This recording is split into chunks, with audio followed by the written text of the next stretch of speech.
ఇంటికి యోగా కార్యక్రమానికి మీ అందరికీ స్వాగతం. ఈరోజు కర్ణపీడాసన్ విశేషత తెలుసుకోబోతున్నాం.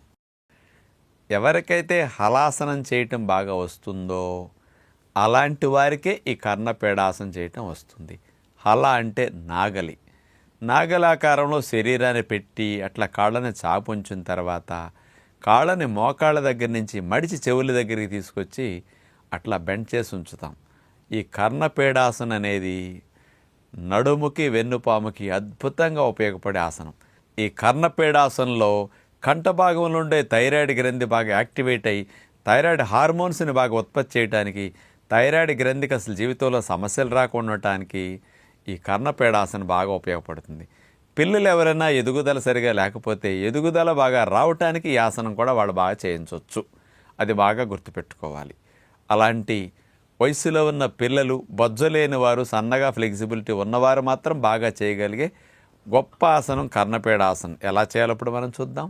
కర్ణపీడాసనం చేసే విధానం ఇప్పుడు మనం చూడబోతున్నాం. ముందుగా వెల్లకిల్లా అలా పడుకున్న తర్వాత రెండు చేతుల్ని తొడల కింద భాగం అలా పెట్టుకోవాలి. అరచేతులు నేల కానిస్తాం. రెండు కాళ్ళను కలిపి మోకాళ్ళు వంచకుండా గాలిని పీలుస్తూ కాళ్ళను అట్లా పైకి లేపాలి.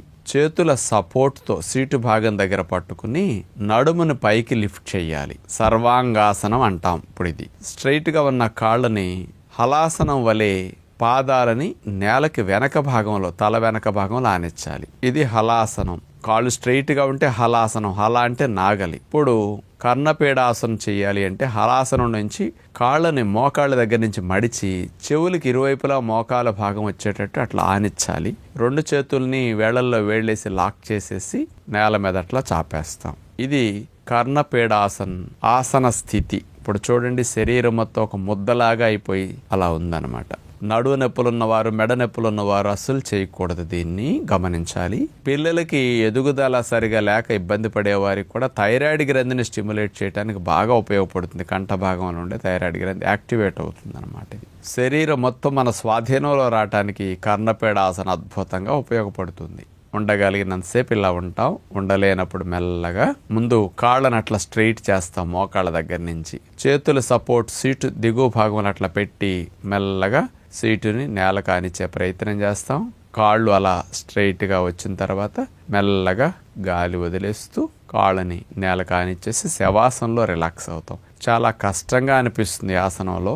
పొట్ట భాగంలో బాగా ప్రెషర్ ఎక్కువ అవుతుంది. నొప్పి అక్కడ బాగా వస్తుంది. నడుము భాగంలో కూడా వస్తుంది. గాలి ఆడనట్టుగా అయిపోతుంది శరీరానికి ఇప్పుడు ఈ స్థితిలో. ఇక విశ్రాంతి స్థితి. మెడ నుంచి చేతుల సపోర్ట్ సీటు దిగువ భాగం అట్లా పెట్టి మెల్లగా సీటుని నేల కానిచ్చే ప్రయత్నం చేస్తాం. కాళ్ళు అలా స్ట్రైట్గా వచ్చిన తర్వాత మెల్లగా గాలి వదిలేస్తూ కాళ్ళని నేల కానిచ్చేసి శవాసనంలో రిలాక్స్ అవుతాం. చాలా కష్టంగా అనిపిస్తుంది ఆసనంలో. పొట్ట భాగంలో బాగా ప్రెషర్ ఎక్కువ అవుతుంది. నొప్పి అక్కడ బాగా వస్తుంది. నడుము భాగంలో కూడా వస్తుంది. గాలి ఆడనట్టుగా అయిపోతుంది శరీరానికి ఇప్పుడు ఈ స్థితిలో. ఇక విశ్రాంతి స్థితి.